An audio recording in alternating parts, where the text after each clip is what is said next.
Bonjour, alors dans cette vidéo sur l'échelle des prix, première partie, nous allons parler de l'achat. Alors on voit ici qu'on utilise des abréviations et donc on verra le chemin à parcourir entre le PAB et le PRA. Alors déjà pour se souvenir dans quel ordre apparaissent les premiers éléments de l'échelle des prix, il existe un principe tout bête, le principe BCN, qui est l'abréviation de Barcelone, qui nous permet de nous souvenir que d'abord on a le prix d'achat brut, qui est suivi ensuite par le prix d'achat à crédit, et enfin vient le prix d'achat net, BCN. Plus précisément, il y a même plusieurs B puis plusieurs C, car si on regarde un schéma des prix, on a le prix d'achat brut qui est suivi par le rabais, on obtient ensuite le prix d'achat à crédit, l'escompte et le prix d'achat net. Donc on peut se dire que le principe BCN, c'est même BBCCN. Voilà, c'est une manière de s'en souvenir. Alors, commençons par le prix d'achat brut. Le prix d'achat brut, en fait, c'est le prix de départ. Alors, ce prix de départ, on le trouve où? Eh bien, c'est le prix qui pourrait figurer, comme on le voit ici dans l'animation, sur l'étiquette d'un produit, chez le fournisseur, ou alors dans son catalogue, ou dans sa vitrine, ou sur son site internet. Donc, ce prix de départ-là, on l'appelle prix d'achat brut, et c'est généralement le prix de départ du schéma des prix. Alors, le prix d'achat brut est suivi par le rabais. Alors l'astuce, c'est qu'on peut s'en souvenir car dans rabais, il y a un B comme dans PAB. Et du coup, ce rabais, c'est quoi? Eh bien, c'est une déduction qu'on obtient pour plusieurs raisons. Par exemple, si on achète des grandes quantités, s'il y a un défaut, par exemple, que la date limite est bientôt là, ou alors si on est un client fidèle, ou plein d'autres raisons. Et puis, ce rabais obtenu est toujours déduit du prix d'achat brut. Alors, ici, pourquoi c'est toujours déduit du prix d'achat brut? Si on regarde à quel moment on calcule le rabais, c'est tout simplement lorsqu'on négocie entre acheteurs et vendeurs. Et du coup, lorsqu'on négocie entre acheteurs et vendeurs, le seul prix que les deux partenaires ont sous les yeux, c'est le prix de départ, le prix d'achat brut. Par conséquent, si l'acheteur demande un rabais et que le vendeur lui octroie 5% de rabais, la seule base de calcul sur laquelle on peut appliquer ces 5%, c'est le prix d'achat brut. Ça veut dire que le prix d'achat brut, dans le calcul du rabais, il vaudra toujours 100%. Alors ici, s'il veut appliquer 5% de 10 francs, il va trouver les 50 centimes de rabais. Il ne peut pas calculer ça sur autre chose que le prix d'achat brut. Voilà, alors si l'on prend dans un sens ou dans l'autre, on se rend compte que le prix d'achat brut moins le rabais est égal au PAC. C'est le prix d'achat brut qui vaut à chaque fois 100%, même si on regarde les choses en partant du prix d'achat à crédit. Donc c'est là qu'il y a des fois une petite difficulté chez les étudiants, c'est d'inverser justement cette échelle des prix. Mais si on sait que le 100%, c'est toujours le prix d'achat brut quand on calcule le rabais, après il suffit de faire des règles de 3. Le prix d'achat crédit dont on parle, c'est tout simplement le montant qui figure sur la facture. Alors voilà, ce prix qui figure sur la facture, on verra plus tard que c'est important. Eh bien, c'est ce qu'on appelle le prix d'achat à crédit, le montant facturé. Alors, on va voir un petit exemple chiffré pour fixer la matière déjà vue. Alors, admettons que la donnée soit que le prix d'achat brut vaut 500 francs et qu'on bénéficie d'un rabais de 10%. Comment se débrouiller? Eh bien, on a ici, par exemple, le fait de noter que le prix d'achat brut vaut 500 francs, que le rabais est de 10%, il se calcule toujours sur le prix d'achat brut. Donc si on déduit le rabais, le prix d'achat à crédit vaut 90%. Et du coup, 10% de 500, ça fait 50 qu'on peut déduire des 500 francs ou alors calculer combien vaut 90% de 500 francs et on trouvera aussi 450 francs. Peut-être un deuxième exemple. Ici, un petit peu plus littéral, on reçoit une facture de 1170 francs, nous avons bénéficié d'un rabais de 10%. Alors ici, si on ne sait pas que le montant de la facture, c'est le prix d'achat à crédit, eh bien, on est déjà un petit peu coincé. Par contre, si on le sait, on peut commencer à calculer le prix d'achat brut, tout simplement en se disant, tiens, le prix d'achat à crédit vaut 1170, le rabais, je dois le rajouter parce que la facture est généralement inférieure au montant de départ. Par conséquent, si on me dit que ce rabais vaut 10%, il se calcule toujours sur le prix d'achat brut. Donc, quelque chose plus 10, ça veut dire que le prix d'achat crédit vaut 90%. Et c'est là que la règle de 3 intervient. Les 1170, on va les diviser par 90 fois 10 pour trouver le rabais et par 90 fois 100 pour trouver le prix de départ, le prix d'achat brut. Alors voilà, c'est là qu'il faut comprendre que dans ces données, en fait, si on ne connaît pas ce qu'est une facture par rapport à l'acronyme, enfin à l'abréviation PAC, eh bien on est un petit peu embêté. L'escompte maintenant. Alors l'escompte, finalement, ici il y a aussi une astuce, c'est que dans escompte, il y a un C comme dans PAC. Donc on sait qu'ils sont les deux liés. Alors qu'est-ce qu'un escompte en fait? C'est aussi une déduction, mais alors elle n'a qu'une seule raison, c'est de nous faire payer rapidement. Et cela s'appelle un escompte. Toutes les autres raisons, on va considérer d'obtenir une déduction. On va partir du principe qu'il s'agirait d'un rabais plutôt. Donc ici on paye vite, donc on a droit à une déduction. Alors ici aussi, quand on dit que l'astuce, c'est que l'escompte contient un C comme le PAC, c'est que lorsqu'on calcule le montant d'un escompte, eh bien, il faut se rendre compte que la personne qui calcule ce montant-là n'a sous les yeux qu'un seul prix, le montant de la facture. Et c'est sur la facture que c'est noté que s'il paye rapidement, il a droit à un certain escompte. Par conséquent, l'escompte, quand on le calcule, eh bien, a pour base le prix d'achat crédit toujours. Ça veut dire que le prix d'achat à crédit vaut toujours 100 francs. Alors si on regarde ce personnage qui a une facture de 200 francs, si on lui dit qu'il a droit à 5% d'escompte, ben, les 5%, il va les appliquer sur les 200 francs et ainsi déterminer qu'il a droit à 10 francs d'escompte et il devra donc payer que 190 francs. Alors voilà pourquoi l'escompte est toujours lié au prix d'achat à crédit.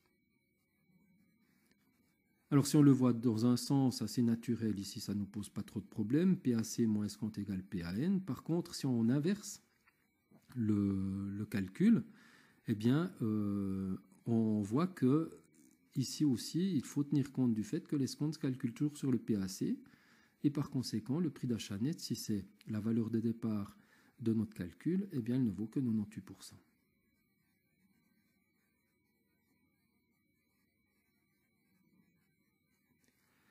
Le prix d'achat net, alors, dont on parle, c'est quoi? Ben, tout simplement, ce prix d'achat net, c'est le montant payé par l'acheteur. Le net, c'est toujours un montant payé. Ici, prix d'achat, l'achat est payé par l'acheteur. Alors voilà, ce prix qui est payé au fournisseur pour la marchandise achetée, donc pas pour les frais d'achat, hein, pour la marchandise achetée, eh bien, représente le prix d'achat net. Alors on va un peu fixer la matière jusque-là par un petit calcul. Alors admettons que la donnée soit la suivante. Le prix d'achat brut vaut 700 francs, on bénéficie de 5% d'escompte et de 10% de rabais. Quel est le montant du prix d'achat à crédit, c'est-à-dire la facture, et du prix d'achat net, le montant payé?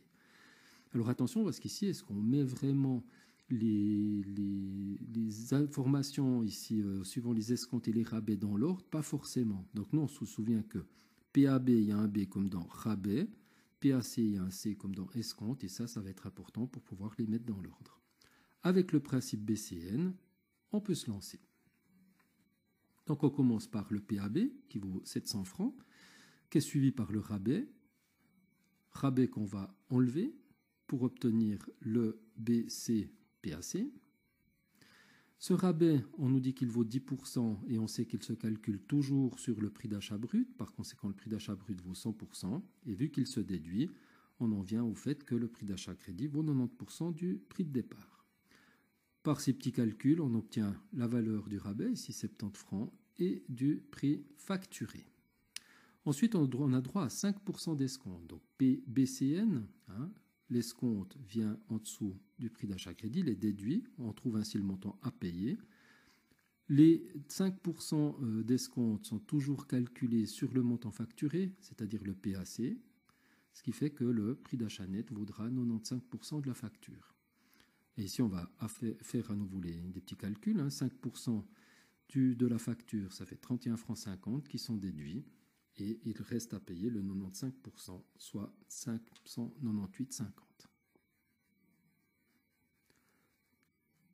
Peut-être un exemple supplémentaire, un peu plus tordu. Alors ici, on nous dit que nous avons payé 1274 francs après avoir bénéficié de 20% de rabais et de 2% d'escompte. Quel était le prix initial? Alors voilà, si on ne sait plus que le montant payé, c'est le prix d'achat net, eh bien, on est un petit peu embêté pour faire notre échelle des prix. Par contre, si on s'en souvient, eh bien, l'échelle des prix peut être faite sans problème. Alors, si on part du prix d'achat net, BCN devient NCB. Par conséquent, on va rajouter l'escompte parce que le montant payé est plus petit que le montant facturé.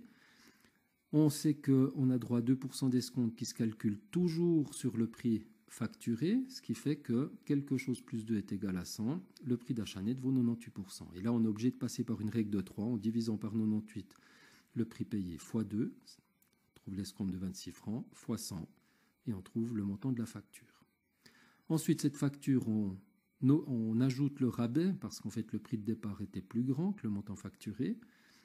On se souvient que les 20% se calculent toujours sur le prix d'achat brut, vu qu'il s'agit du rabais. Par conséquent, quelque chose plus 20 est égal à 100. Donc c'est le prix d'achat crédit qui vaut 80%. Ça nous permet de faire la règle de 3. 1300 divisé par 80 fois 20 pour le rabais et fois 100 pour le prix de départ. Alors vu dans ce sens-là, c'est un peu plus compliqué, mais si vous regardez plusieurs fois cet exemple, je pense qu'à un moment donné, vous trouverez une certaine logique.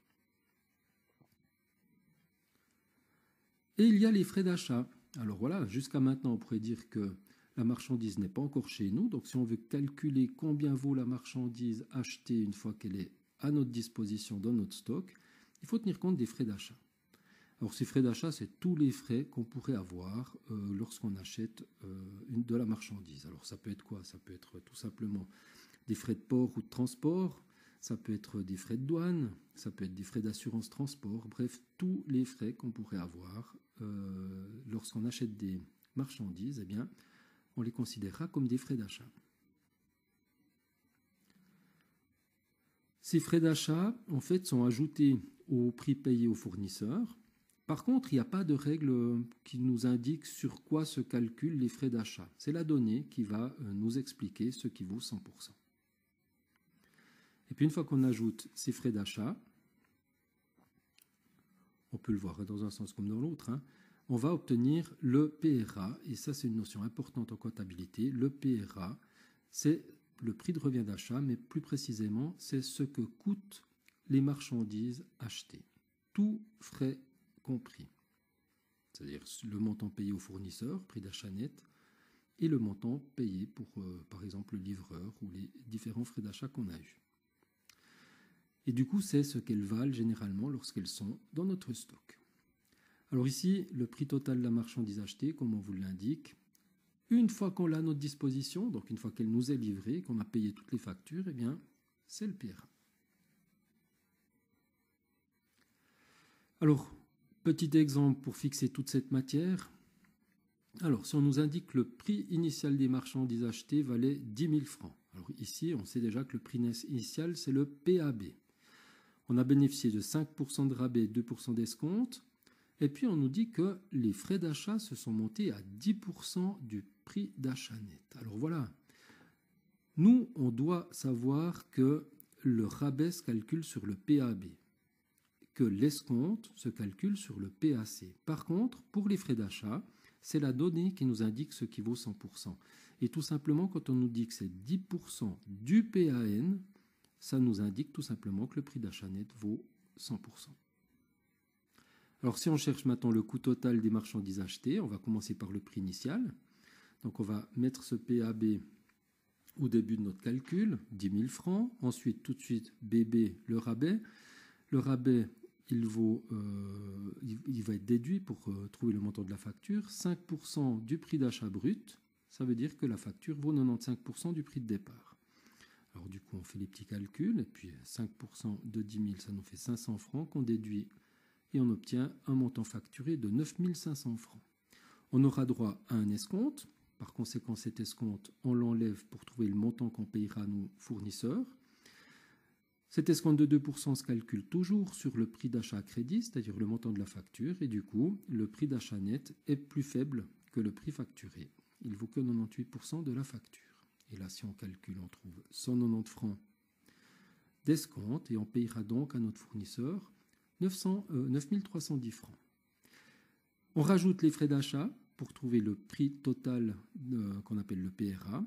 Et puis, si on nous dit que c'est 10% du prix d'achat net, ben on voit ici que c'est le prix d'achat net qui va être considéré comme valant 100%.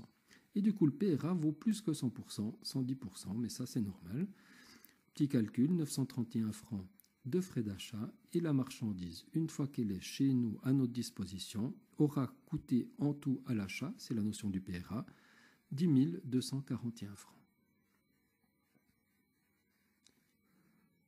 Un autre exemple, les marchandises reçues valent 20 900. Alors là, il faut comprendre que les marchandises reçues, tout frais compris, c'est le PRA, 20 900 francs. Ensuite, l'escompte, on sait qu'il se calcule sur le prix d'achat crédit, le rabais sur le prix d'achat brut, et puis pour les frais d'achat, on nous dit qu'ils se sont élevés à 10% du prix d'achat net, ce qui fait que c'est le prix d'achat net ici encore, qui vaut 100%. Alors si on cherche le prix initial, on peut commencer notre calcul en se disant tout simplement, ben voilà, je prends les 20 900 indiqués, ensuite je me dis ce sont les frais d'achat. Ces frais d'achat, il faut que je les enlève pour trouver le prix payé au fournisseur. Donc si ces frais d'achat valaient 10% du prix d'achat net et que je les ai enlevés du PRA, ça veut dire que le PRA vaut 90%, 110%, pardon. Et du coup, on doit faire une règle de 3 en divisant par 110 fois 10 pour trouver le montant des frais d'achat, divisé par 110 fois 100 pour trouver le montant du prix d'achat net. Ensuite, ce prix d'achat net, on l'a payé après avoir payé la facture, donc on rajoute l'escompte pour trouver le montant qui nous était facturé avant.